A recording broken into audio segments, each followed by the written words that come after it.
new ways of life and looking at things.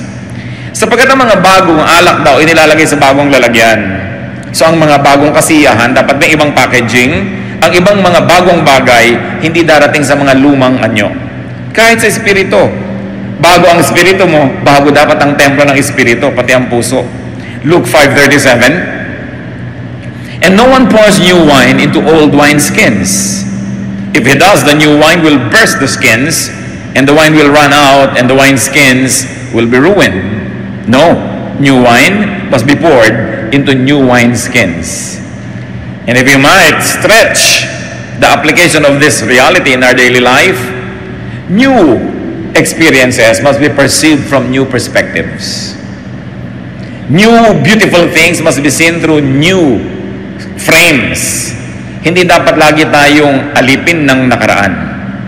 Hindi dapat lagi yung kino-compare, buti pa nung daddy, ganitong ugali mo, ngayon ganito ka na. Buti pa nung maliit ka pa yung anak ko, lagi niya akong niyayakap. Ngayon malaki na siya, hindi na niya ako niyayakap. Pero nalimutan mo na hindi mo na rin siya pinapaliguan, hindi mo na siya inaalagaan ng sobra.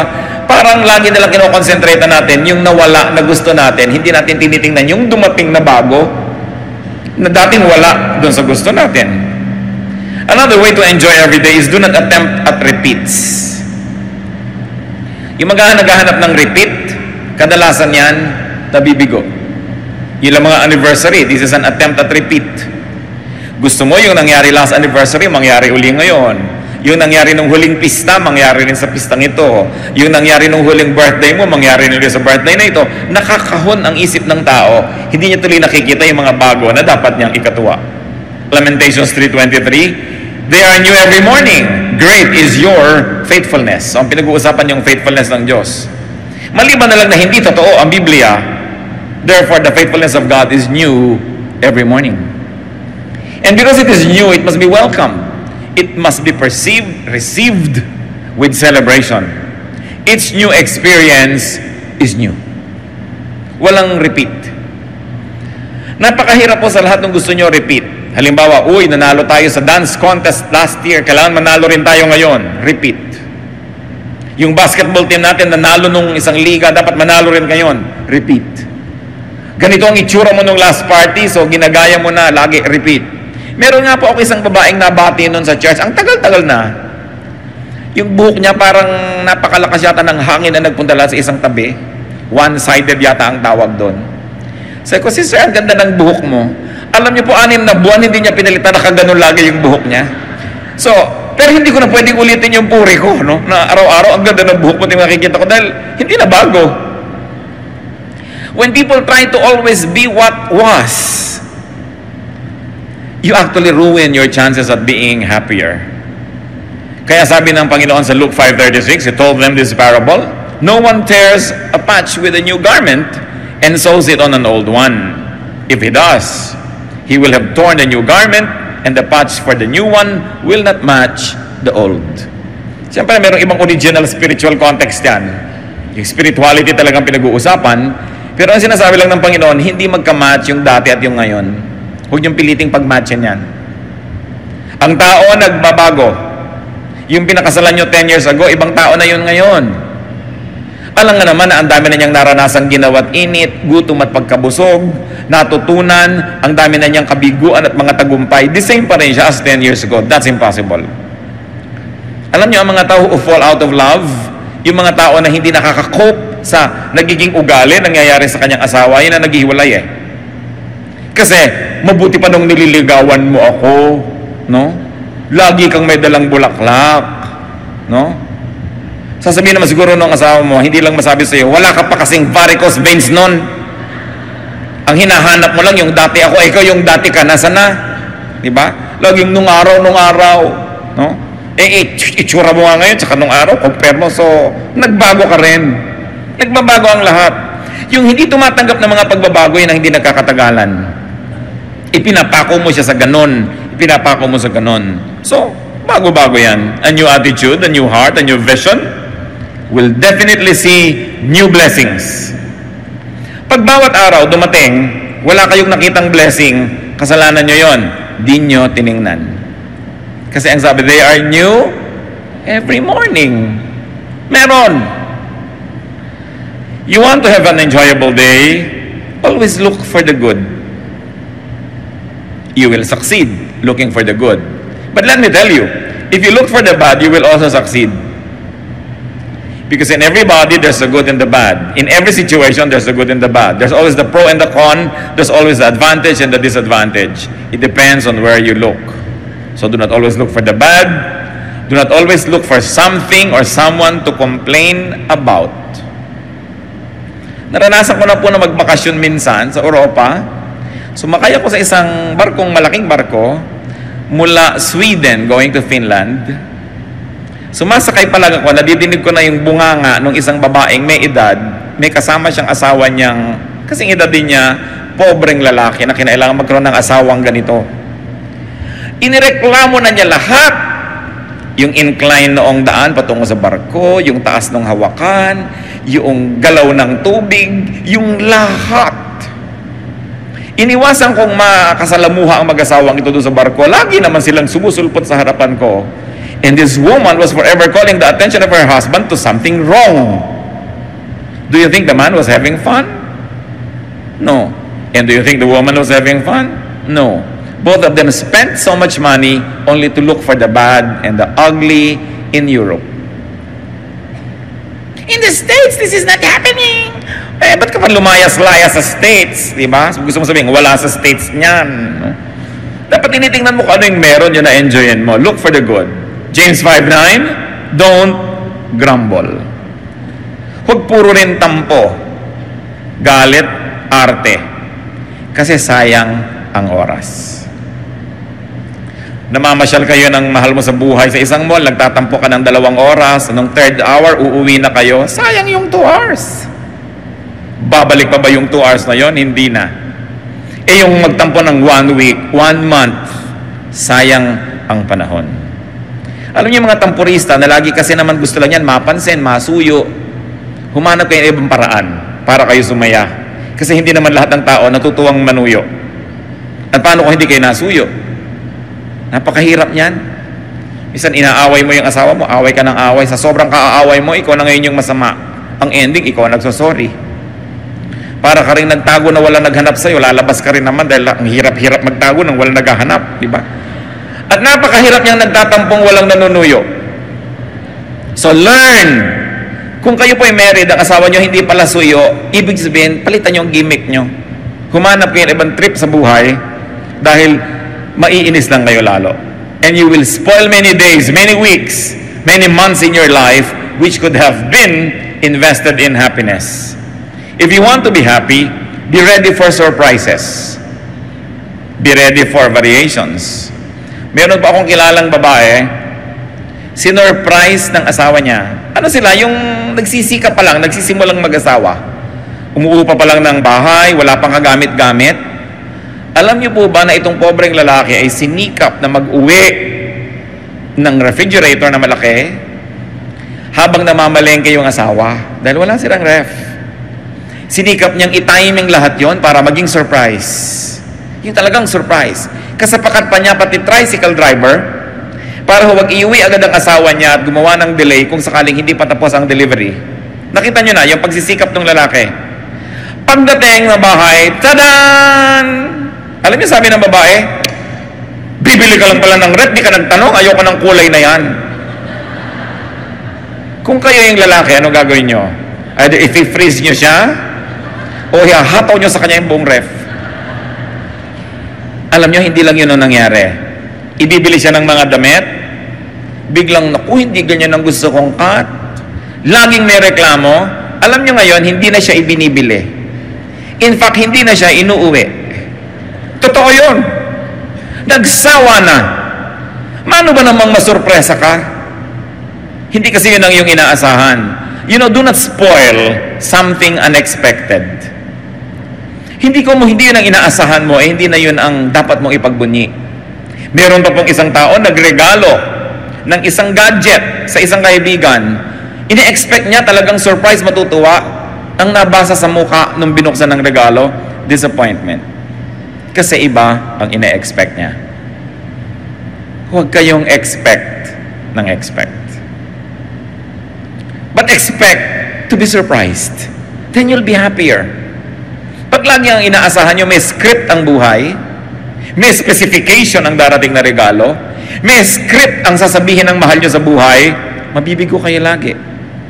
Kung minsan may nag-aaway, hindi naman balak talaga mag-aaway eh. May sinasabi ka lang para mapasabi mo lang siya ng gusto mong marinig. Eh hindi yun ang narinig mo. Nagalit ka na ng totoo, nag-away-away na kayo. Don't always box in yourself. And don't put everything in a box. Be ready to be surprised.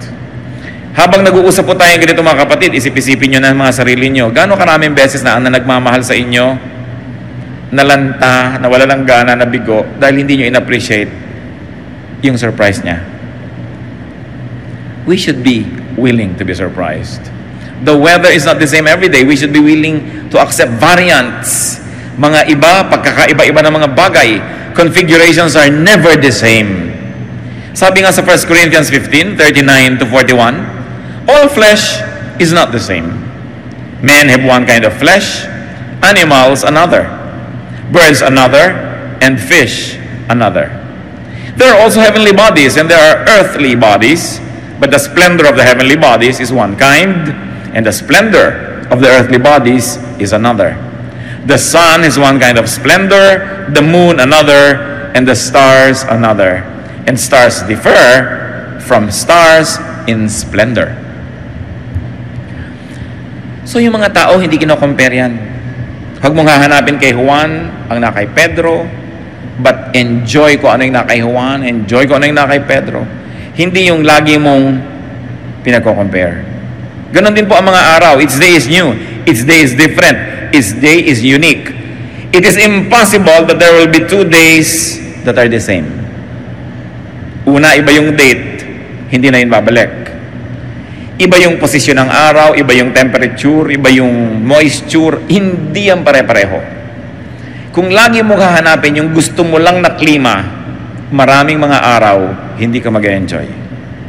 So kung ano yung nandun, tanggapin. Make the most out of it. How else can you enjoy every day as worshipful activity, ha? Hindi yung eka nyo makasarili, narcissistic activity, but an activity that glorifies God. Because it is God who is the giver of every day. The only way to thank God is to enjoy that day. To learn from it, to be blessed by it. Be ready to enjoy physically, mentally, socially and emotionally, and be ready to enjoy spiritually. Now, you cannot always do that every day, not all of them. So, nag-iisip ka, may sakit ako ngayon, mabigat ang pakiramdam ko, magrereklamo ba ako sa Diyos? O mag-e-enjoy naman ako spiritually? Bibitawan ko lahat ng mga ginagawa ko, makikinig lang ako ng mga magagandang kanta, sisikapin kong magbasa ng kaya kong basahin, kung pinapayagan ako ng mata ko na magbasa. Or I will enjoy socially. I will just be in the house and enjoy my housemates because I cannot go out to work. O may mga araw naman na very physical kayo, ganadong-ganado kayo, enjoy it. Hindi naman yung doon ka ngayon pipilit gumawa ng iba.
Kasi araw-araw ang ating din pong chemistry iba eh. Iba-iba ang sitwasyon. So tinitingnan mo, what is this day for? Ecclesiastes 5:19. Moreover, when God gives any man wealth and possessions and enables him to enjoy them, to accept his lot and be happy in his work, this is a gift of God. Sabi po ni Solomon, pag may ibinigay sa inyong Diyos na pagkain at binigyan pa niya ng gana, aba, samantalahin nyo yan. Kasi minsan may gana kayo, wala yung pagkain na gusto nyo. Minsan may pagkain, wala kayong gana. Pag nagkasabayan, enjoyin nyo. Ano man ang nandyan, kailangan yan na huwag papalampasin. Ngayon, mga tao ganyan din po mga kapatid. There are people that you can enjoy physically. Nakakapaglaro kayo, nakakapag-tennis kayo, you do things physically with them. Good. Pero huwag nyo na laging hanapan niya na magkakaroon din kayo ng mental enjoyment. Kasi hindi naman lahat ng katangian nasa isang tao. So may tao naman na pagkasama mo siya, talagang it's a mental, game. It's nice, You get fulfilled. And there are people who are very socially nice to be around. They make you feel good. And there are people who make you enjoy spiritually. Bihirang nagsasama-sama lahat yan sa isang tao. Kaya ang tao na mag-enjoy ng buhay, marami ring mga karakter na tao sa kanyang buhay. At pinapayagan mo rin ang mahal mo sa buhay na maministera ng iba. Hindi ko may asawa ka na, kayo na lang ang tao sa mundo. May girlfriend ka, may boyfriend ka, kayo lang ang tao sa mundo. Because you cannot always deliver. Kuminsan, iba yung kaligayahan ng asawa mo pag mga kapatid niya ang kasama. So bakit mo pagkakaitan? Pag yung mga ka-eskwela niya nung high school, meron naman siyang ibang klaseng fulfillment, iba naman pagkakayo, so hindi ka dapat laging seloso. Liban na lang you're a superman or a superwoman who can give to your loved one everything that your loved one needs, you must permit them to be ministered to by others. So long as, if you're married, it doesn't endanger your relationship. Yan lang naman ang pag-iingatan na yung inyong pagiging tapat bilang mag-asawa ay malagay sa panganib. And in that case, magtsaka kayo sa isa't isa. Dahil mag-asawa kayo Pero, why don't you grow? Halimbawa, yung asawa mo, hilig-hilig manood ng basketball, 20 taon na kayong mag-asawa, hindi ka makaupo sa isang buong game at pag-aralan yon. Sasabihin pa ng babae, ano ba yan, agawan na agawan sa bola? Bakit hindi nalang bigyan ng tigis ang bola ang dalawang team? Para matahimik sila. Hindi walang laro. Pag-aaralan mo ngayon to be the enjoyable partner, lalo kung may asawa ka. Duty mo yun, kapatid. Hindi mo sasabihin, ganito na ako lang napangasawa mo ko, so pasensya ka. Alam nga namang mag-stick na lang siya sa'yo dahil wala siyang choice. Kulang naman yung enjoyment ng marriage nyo. So you also begin to change your ways. You also do not set yourself in stone, or you do not set yourself in wet cement and quick dry cement, kasi kailangan nagbabago ka rin. Kasi pag nag-e-enjoy ang asawa mo, nag-e-enjoy ka rin. Pero pag siya ay hindi nag-e-enjoy, madadamay ka rin dyan. Kahit ano pang sabihin mo. So meron tayong pananagutan sa isa't isa. Alam niyo kaya kung minsan tayo hindi dapat nakikipag-away. Halimbawa, hindi mo kailangan ng isang tao. Mabubuhay ka nang wala siya. Pero naisip ba natin na paano naman siya, kailangan naman niya ako? It's a ministry. Kaya lalo't kung may asawa kayong matalino, sa tingin nyo matalino, maghabol kayo kahit paano. Mag-aral-aral kayo, magbasa-basa, alamin nyo yung mga interest niya, para nakakapag-tennis naman ang utak nyo. Hindi magsaserve siya ng bola, hindi mo na maibalik. Magsaserve siya ng bola, hindi mo na maibalik. Kahit sa tennis, 3 balik, wala na, game finished, love set.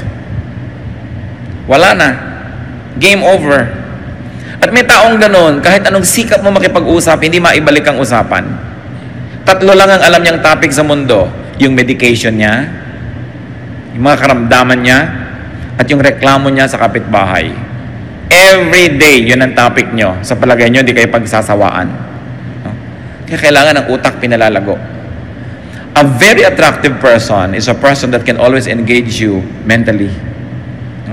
Yung ang ganda-gandang kausap, nakakapagpayaman ng isip, nakakalibang, na pag-aaralan yan kung hindi likas. Sapagkat tayo mga taong nilikha sa image ng Diyos, marami tayong kayang gawin. Ecclesiastes 11:8. However many years a man may live, let him enjoy them all. But let him remember the days of darkness, for they will be many. Everything to come is meaningless. So don't put your life on hold just because you are saving, just because you are studying, just because you're preparing for some future glory or accomplishment. Do not put your today on hold. You must also learn how to live to the fullest. Although you are anticipating greater joys or greater fruitfulness in the future, but no day, no week, no month must be ignored because it's a gift and it will never return. Be willing and be able to enjoy. Napaka-importante po ang ganitong mga katotohanan. Ang simple-simple, bakit natin pinag-uusapan? Kasi yung maraming simple ang nalilimutan ng tao. Ang mga Kristiyano, alam na alam yung mga doktrina. Anong uri ng mga bautismo? Kailan ba darating si Jesus? At kung ano-ano pa. Pero yung mga pang-araw-araw na buhay, nalilimutan. If you want to enjoy your everyday, you must learn to forgive the unintentional spoiler. Kung kayo nagda-drive, may paparka na kayo, biglang may nauna, huwag kayo magalit sa kanya. Gusto niya ring pang-park. No? Minsan nag-aabang ka ng bus, naunahan ka nung iba, huwag kayong magalit. Pare-pareho lang kayong gustong umuwi. No? Yung mga nagda-drive na nauunahan, naiiwan ka, pare-pareho lang kayong nagmamadali para makauwi na o makarating sa pupuntahan. Lagi na meron kang nakakaagaw. Pero hindi ka niya kilala. Hindi niya inisip nung umalis siya ng bahay, naaagawan ka niya ngayon ng silya o ng linya o whatever. People are sometimes after the same rainbow's end. It's part of life. Don't make it personal. John 13, 6-8, no? An unintentional spoiler, si Peter. He came to Simon Peter, who said to him, "Lord, are you going to wash my feet?" Jesus replied, "Do you not realize now what I am doing, but later you will understand?" "No," said Peter, "you shall never wash my feet." Nakita niyo gustong hugasan ng Panginoon lahat yung paa ng mga disciples as a symbolic act. Pero si Peter, nagpapaka-righteous, ayaw niya magmukhang pinaglilingkuran siya ni Jesus, sabi, "Lord, no, I will never permit you to do that." He was spoiling a very beautiful example. Buti na lang, hindi nainis sa kanya si Lord. Nung minsan, sabi ni Lord, pupunta ako sa Jerusalem, mamamatay ako doon. Sabi ni Peter, "No, Lord, I will never allow this to happen to you." Anong sabi ni Lord? "Get behind me, Satan. You are not on the side of God, but of men." Why are we talking about these things, brothers and sisters? Because in whatever you do, there will be somebody who will say, "No, I will never let you do it." Meron laging haharang. Meron laging hahadlang sa inyo. Sinasadya man niya o hindi. Alam man niya o hindi ang ginagawa niya. Merong laging ganon. Huwag niyong personalin. Many people are just underinformed or uninformed or totally clueless.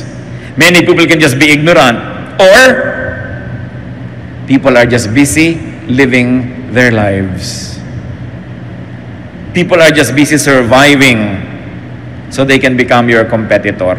Hindi yun dapat pinepersonal. Kahit na pareho kayo ng nagugustuhan, pareho kayong umiibig, hindi siya kontrabida sa buhay dahil may karapatan din siyang umibig. Siyempre, paibigin niya yung gusto niyang paibigin, kakompetensya ka, pero huwag ka magagalit, huwag mong pepersonalin. Ikaw man siya, gagawin mo yung ginagawa niya. So napakahalaga meron tayong detachment. That people just have to survive. People have to live. They have to achieve their dreams. They have to earn money. They have to make a living. So may tindahan kami, nagko-compete sa kabila doon, huwag mong personalin. There's always competition everywhere. Ang mga halaman, lagi nagko-compete yan for light. Kaya alam niyo yung mga ibang halaman sa gubat, tuwid na tuwid na tuwid, kaya magandang gawing halige. Kasi nagmamadali yun sa taas para pagdating yun, ikakalat niya yung lahat ng kanyang mga sanga para makuha niya lahat yung araw at wala nang matira doon sa katabi. Kaya ang mga halaman, nakikipag-compete lagi yan for light. Pag nandun yung araw, harapan lahat ng leaves doon. Ano? Pag natakpan ka nung gabi, sorry ka na lang, malaki yung leaves niya. Huwag mong pepersonalin ang buhay. Merong naglalakad ka, natalsikan ka dahil may mga lubak-lubak, umuulan. Hindi naman pinlano ng driver na hahabulin ko ang babaeng itong nakaasul at papatalsikan ko siya ng tubig. Natalsikan ka eh. No? Pero dahil lang doon, sisirain mo yung araw mo, galit na galit ka na, aabangan ko ato bukas, hahagis ako ng pako ang kalsada para ma-flat ang gulong niya. Puro evil na yung laman ng utak mo. Sablangin mo sinong lugi. Kahit masira mo yung kotse niya, lugi ka rin dahil sinira mo na rin yung puso mo. Baka marami kayo ngayong mga kinakainisan, mga galit kayo, may tampo, pero huwag niyong personalin. May karapatan din siyang mabuhay. At gusto lang niya sigurong mabuhay. You want to enjoy every day? Be easy. Dapat ang tao mababaw. Huwag sobrang laliman dahil wala naman lagi magtsatsaga na hukayin kayo. No? Ginto lang ang talagang hinuhukay-hukay ang kakaila-ilaliman ng lupa. Ngayon kung ikaw lang naman yung nagpapakalalim-lalim, baka walang magtsaga na maghukay sa'yo. Maghanap sa'yo, maghabol sa'yo. Sabi ng mayaman na lalaki sa Luke 12:19, I'll say to myself, you have plenty of good things laid up for many years. Take life easy, eat, drink, and be merry. At alam nyo na ito ay isang bad example ng tao. Hindi dahil gusto niya to eat, drink, and be merry. Kasi ang sabi ng Bible, what about tonight, your soul is extracted of you? Sinong makikinabang sa mga ipinundar mo? So ano pa yung tunay na lesson dyan? Huwag kang maghintay ng napakarami pong naipundar bago ka mag-enjoy. Kasi baka matapos mo mag-ipon, namatay ka na, bukas iba ang mamana. Iba ang mag-enjoy. So kaya may naipon ka kay wala, kaya marami kay konti, learn how to enjoy the day. At ang nakakatuwa po, mga kapatid, bawat budget may katapat na nabibili. Nakita nyo, kung hindi totoo yan, bakit yung mga ang liit-liit ng kita, buhay pa rin? In fact, yung mga walang kita, buhay din. Because, sabi nga ng isang pelikula, ano ba yan, Jurassic Park, life finds a way. Kaya may kesong ubod ng mahal. Pwede kang gumastos ng 10,000 pesos sa isang pirasong keso, no? Meron din naman na ubod ng mura kasi nipis ng blade. Pag humangin, habol-habol mo ang keso mo. Pero keso pa rin, di ba? May tinapay na ang mahal-mahal, may ang mura-mura, may laman pa sa loob ng nyog. Okay, may laman pampalaman na kulay-pulay pala, mga lumang tinapay din yun na dinurog at kinulayan. Bawat budget may katapat.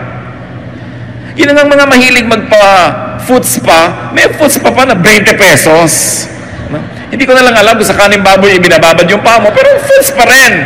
Para ka rin doon yan, nangunguya ko, ikaw nakaupo ka sa balde, tapos kumakain ka ng banana kayo, feeling rich ka rin kung marunong ka maglibang sa sarili. Merong spa na 3,000, meron 199 full body massage pa, no? Langis na nga na pinagprituhan ng hasa-hasa ang ilalagay sa'yo, pero langis pa rin yun, dudulas pa rin yung masahe. So may katapat ang lahat. Sabi nga nila, pusali man ay may katapat na langit. So tatanda mo yan, pusali man ang kalagayan mo, may katapat kang langit, marunong ka lang tumingin. Napakahalaga, nag-e-enjoy tayo niyan. So, babaan ang kaligayahan, hindi laging tinatasan. At ang pinakamahirap niyan mentally, alam niyo kung masyado kayong marunong, halos wala na kayong makausap. So paminsan-minsan, magpapanggap ka ring mangmang ka para ka matawa ng malakas. Kasi ang mga mangmang, mas masasaya. Mas malalakas tumawa, yung mabababa, IQ. Uy, pinigil ang mga tawa. Di ba? Mas tawanan ng tawanan yung mga nonsense ang usapan. Ginagaranti ako sa'yo, hampa-sampa, gulungan, sigurado walang kalatoy-latoy yung pinag-uusapan nito. Pero, masaya. Di ba ang mahalaga at the end of the day, masaya ka. Pero siyempre, binabalance mo rin yan. Pero pinag-uusapan natin, how do you enjoy every day? Adjust ka sa katapat mo. Hindi lagi kang maraming requirements. And be humorous. One thing that I appreciate about God, I don't know if you do, is God's very humorous. Ang dami niyang joke. Kung bukas ang mata mo. Natatandaan nyo yung mga disciples na sabi nung iba, pauwiin nyo na po ang mga tao, oras na ng pagkain, oras de peligro, mahal pa kanin niya mga yan. Sabi ni Lord, di pakanin ninyo. Lord, napakalaking halaga para pakainin lahat. Pauwiin na lang. Di ba? Tapos, naghimala ang Panginoon, yung kaprasong tinapay, konting isda dyan, dumami na pakain ng libu-libong tao. Nasaan ang joke? Matapos yon, ipinaipon ng Panginoon ng mga pispis. Yung mga tira, ilang baskets? 12. There were 12 disciples ha? Sabi niya siguro, nagda-doubt kayo, gusto niyo magtipid, o tigi-tigis ang basket kayo, yan ang pagkain niyo sa susunod na linggo. Tigi-tigis ang bit-bit sila. Bakit 12? 12 kasi nagre-reklamo. No? Humor. Hindi yung pag binubuksan niya yung Bible, parang dan, dadan, dadadan. Tapos bababa ang mga anghel, may tugtog na organ. Hindi niyo makikita yung humor. Makita niyo dapat yung humor niyan. Yung mga Israelites, reklamo ng reklamo from Egypt.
To Israel.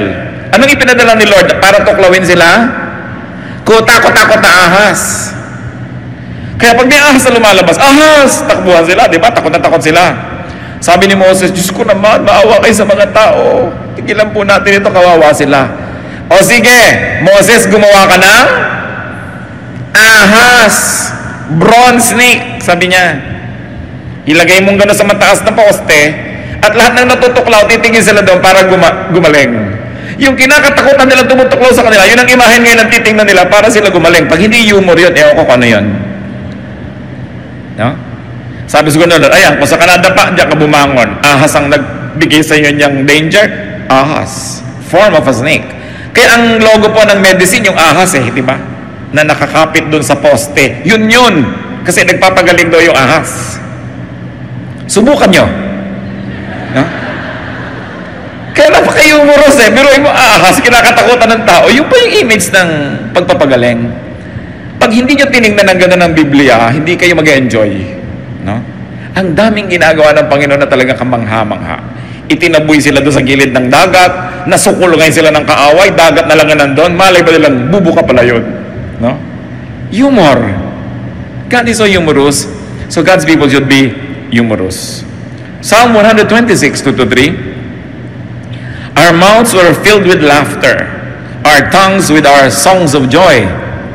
Then it was said among the nations, the Lord has done great things for them. The Lord has done great things for us. We are filled with joy. Are you filled with joy? Alam niyo po, isang nakakatawa na mangyari, at salamat na lang sa Pilipinas, maraming ganitong eksena. Yung mga third world drama. Subukan nyo sa mga siksikan na eskinita, sa mga palengke. Kung ang makikita nyo lang, yung baha, yung baho, yung sikip, hindi kayo mag-enjoy. No? Pero tignan nyo yung mga nakakatawa, ang dami-dami. Ang dami-daming nakakatawa.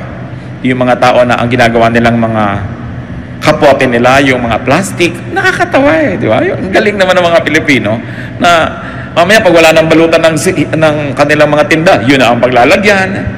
Nakakatuwa yung natutulog, nakahigang ganyan sa isang tumpok na saging na saba. Kung hindi kayo natatawa doon, ewan ko na sa inyo. Yung ang saya-saya, tas yung ang hirap-hirap niya, nagtitinda lang konting mga tumpok-tumpok ng kalamansi, nagpapamanicure.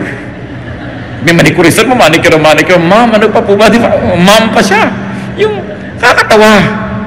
Ang daming ganon. Yung mga nag-aaway ko minsan na mag-asawa, pakinggan mo kung anong pinag-aawayan, matatawa ka. But you've got to have ears that are humorous. Kasi otherwise, may inis ka. Yung pag matraffic, sira-sira ang kalsada, ang dami nagtitinda. Lahat na ng paninda nandyan na sa highway, no? Makikita mo na lahat, yung may mga helicopter na mga lumilipad, mga boomerang, lahat na tuwalya gusto nyo. Ayoko ng tawas. Tawas, meron ako. Hindi, gusto ko butumpuan ako. May butumpakuan ako. Kung saan kinukuha ng tao yung paninda niya. Pag hindi pa kayo naaliw dyan, may problema kayo. No? Pati yung mga magkakapit-bahay, kung isa mayayabot ka dahil ang lakas-lakas ng tugtog, pero actually, kung titingnan mo rin, sakyan mo lang, mag-e-enjoy ka rin kasi wala kang gasto sa kuryente, may musika ka. So, tingnan nyo yan. Be humorous. In fact, humor every day. Humor every situation. Pag hindi nangyari yung gusto nyo mangyari, hanapin nyo kung anong nakakatawa. Nakapila kayo ang haba-haba, naranasan ko na to noon. Well, I have friends who are very, very helpful. Kung ano man ang kailangan ko sa gobyerno, passport, anything, NBI clearance, ide-deliver sa akin yon. Pero kung minsan ginagawa ko yon talaga, pumipila ko doon kasi gusto ko maranasan ng nararanasan ng lahat ng tao. Nakapila kami sa NBI na ganyan, ang tagal-tagal ng pila. Ang init-init, sari-sari. Alam nyo, mamaya, meron doon sa pila, isang babae at isang lalaki, nagdadrama na sila, kunwari ligawan. At binubuyo-buyo naman ng mga tao, nagkakantsaw-kantsawan sila, may nagpari-parian, ikinakasal sila, doon sa pila. Hindi ko lang alam kung itinuloy nila pagkatapos. Pero nakaka-invento lagi ang Pilipino ng kasiyahan, kahit ano pa ang kalagayan. Nakita nyo, nagkuku, may mga nagtitinda ng lobo, di ba? May mga kumakanta, only in this country. So when you say only in the Philippines, say it positively. Kasi we know how to celebrate life. Kahit kakonti-konti ng pera, kahit hirap na hirap, nakakagawa ng paraan para sumaya ang tao. At yan ang mahalaga natin lagi ma-appreciate. And as I have said kanina, you want to be happy, don't get too personal. Huwag niyo sabihin, pinagkakaisahan ako ng buong mundo. You and me against the world. Hindi kayo ganun ka-importante para pagkakasayahan ng buong mundo, naguluhin kayo. Yung ang buong mundo, nagkaisa, nagsapakat para pahirapan kayo, hindi kayo ganun kahalaga para pansinin kayo ng buong mundo. So don't exaggerate. Huwag yung idrama na ang buong mundo, kinakawawa ako, pati ang Diyos, tinalikuran ako. You know, nakakapagod tumalikod kaya hindi ka tatalikuran ng Diyos. Sabihin, kinalimutan ako ng Diyos. Paano yun? Paano niya gagawin yun? Alam niya ang lahat. Ang hirap-hirap namang makalimutan ka niya. Sobrang effort ng Diyos para ka makalimutan. Dahil ang natural, maalala ka niya. So yung sasabihin, nakakalimutan ako ng Diyos. Pinagtatakloban ako ng langit at lupa. At sa langit, idadamay ang lahat para ka lang maipit. Pagtatakloban ka ng langit at lupa. Yung ganyan mga madramang salita, nakaka-influensya ng attitude natin. Huwag niyong personalin, no? Dahil talagang panapanahon lang ang buhay at totoo yung swerte-swerte lang yan. Huwag kayong laging nagagalit sa nangyayari sa inyo na parang ipinlano ng lahat ng langit na ganun yun. Ecclesiastes 9:11, I have seen something else under the sun. The race is not to the swift or the battle to the strong, nor does food come to the wise or wealth to the brilliant or favor to the learned, but time and chance happen to them all. Maraming Christian allergic na sa salitang swerte, no? Alam nyo ang bagong magandang balita, Tagalog version. Alam nyo pananagalog diyang, but time and chance happen to them all? Sabi, talaga lang may dinarat na ng malas. Kung gusto nyo makita sa Biblia, nandun. Dahil yan talagang yan. At yung paniniwala ko minsan, ay sinuwerte lang minalas, napakalaking ibinibigay sa Pilipino na comfort. Kasi hindi mo laging iniisip na talagang tinalikuran ka ng Diyos, talagang ganito na lang. Kundi, nataon lang eh. Nagkataon. Huwag mong personalin. Naglalakad ka, may nahulog na skylab sa ulo mo.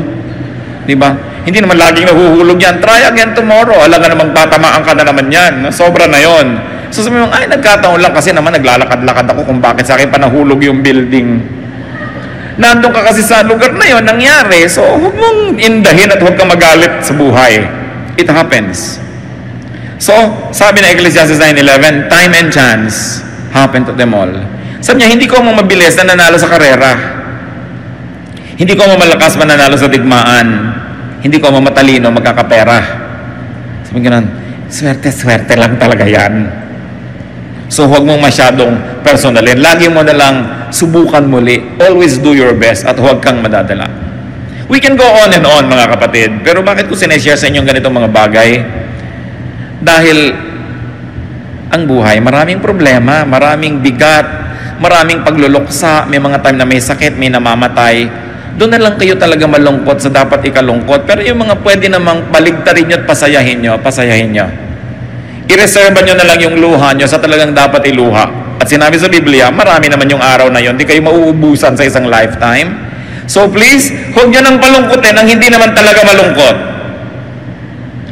Mag-a-outing kayo, nainis lang kayo nung umaga dahil nakalimutan yung karne at yung uling lang ang dala sa barbecue, eh di kainin nyo ang uling.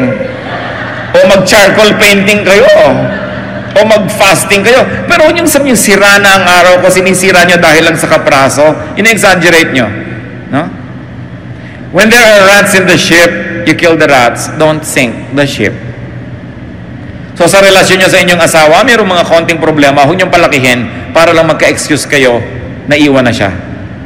Lulutasin nyo. Mayroon kayong mga konting problema, huwag niyong palakihin para lang kayong magalit sa buhay. Maliit lang yun.